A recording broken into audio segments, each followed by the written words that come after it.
Here's the sad part. The Rockefellers, the Rothschilds family that we fought, the Revolutionary War that was behind it, the War of 1812, they're the same ones that own that corporation. And now that the American folks are learning the Federal Reserve is not federal and it's not reserve. It's a private corporation of 12 banks merged. Seven families merged together. Then you learn the IRS is a private branch of that same corporation, and you learn that these folks have owned this corporation since 1871. The treason behind it is they set you up for the citizenship of it in 1868. 1867 they set the judicial system up for it. 4 years before the bankruptcy, by the way. That's not a normal course of events. They set up a citizenship 3 to 4 years before the bankruptcy. In 1870, the states asked for representation in this, which is still 1 year before the bankruptcy. Now, how do we go bankrupt when Old Hickory paid off the debt when sending soldiers warred state to state, and Mr. Lincoln printed the greenback dollar to finance the war?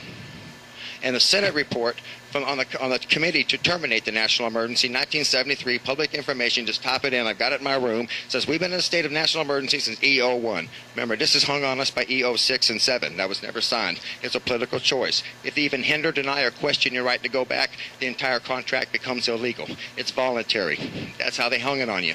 And if you see, that's how they do it. Deny, impede, or question foreign state your right to go back to the republic form of government right here.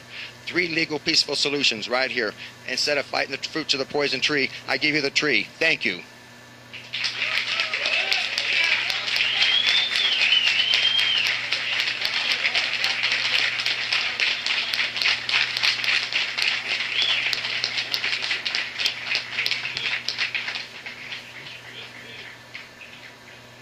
Robert Schultz from New York. The President recognizes the esteemed delegate from New York. The delegate from Illinois, in opening up his comments in favor of his amendment, or in his favor of his report, said that under the 14th Amendment, we have no right of redress. I can find no amendment to the Constitution which repealed the First Amendment. It's not there. We have the right of redress guaranteed by the First Amendment. I happen to like the 14th Amendment. 14th Amendment reads in part, no state shall make or enforce any law which shall abridge the privileges or immunities of citizens of the United States, nor shall any state deprive any person of life, liberty, or property without due process of law, nor deny any person within its jurisdiction the equal protections of the law. So all of our rights guaranteed by the Bill of Rights, the Constitution, apply to us as citizens of our states as well. But let's say the delegate from Illinois was correct.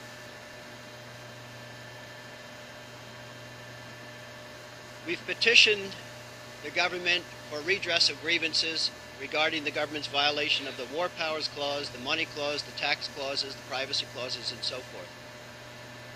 And if this is why they don't have to, if this is why we are required to file and pay income taxes and so forth because of the 14th Amendment, then that's really what they need to tell us. They're obligated to respond to our petitions for redress of grievances. Their silence is intolerable. If the delegate from Illinois is correct, I'm not saying he is, but if he is correct, then the government needs to tell us that. They're obligated to respond to our petitions for redress. Silence is unacceptable.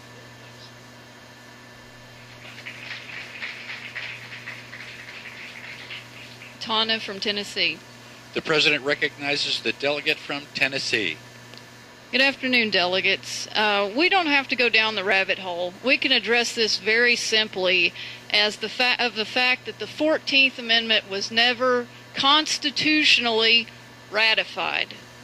In order to achieve ratification of the 14th Amendment, Congress passed the Reconstruction Act of 1867, which placed the entire South under military rule. President Andrew Johnson referred to this as absolute despotism, which I think is why we're here. And he was impeached for speaking out. In the spirit of a former congressman that was framed by the Department of Justice and expelled by our complicit House, Mr. President, beam me up.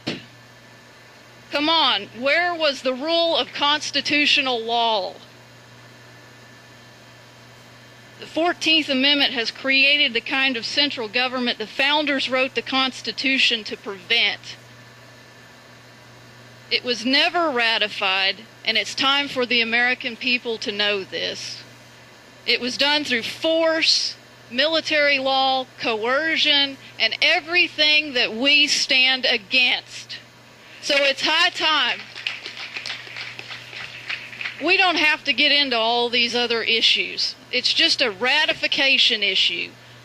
We put the states under martial law at gunpoint and force them to ratify it.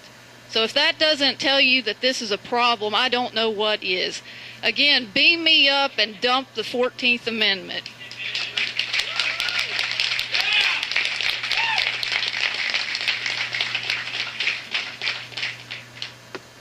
John Rowland of Texas.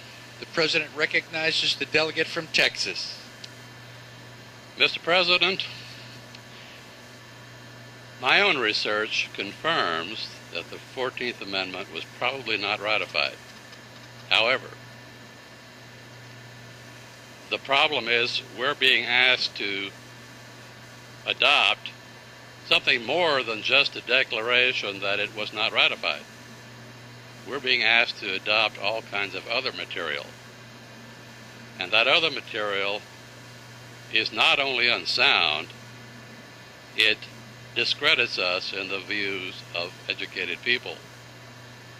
I could give you a long list of actions by government that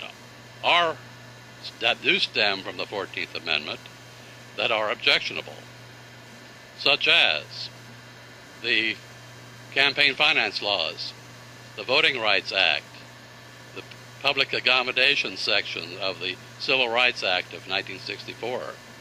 None of those are listed. What are listed are a litany on pages 3 and 4 of all kinds of horrors, not one of which has any significant relationship to the 14th Amendment. Many of them precede the 14th Amendment. The 14th Amendment is only about constitutional issues between a citizen and his own state. Many of these have to do with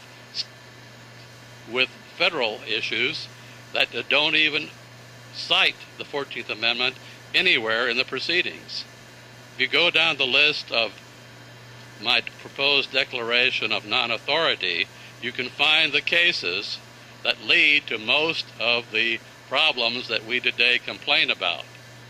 The only cases in that list that involve the 14th Amendment were where the courts failed to overturn an abuse by a government official or sustained a power incorrectly. So, if you really want to examine the problem, it is not to be found here, and if we include the items on 3 and 4, pages 3 and 4, then we discredit ourselves, because none of this has anything whatsoever to do with the 14th Amendment. That's just patriot myth.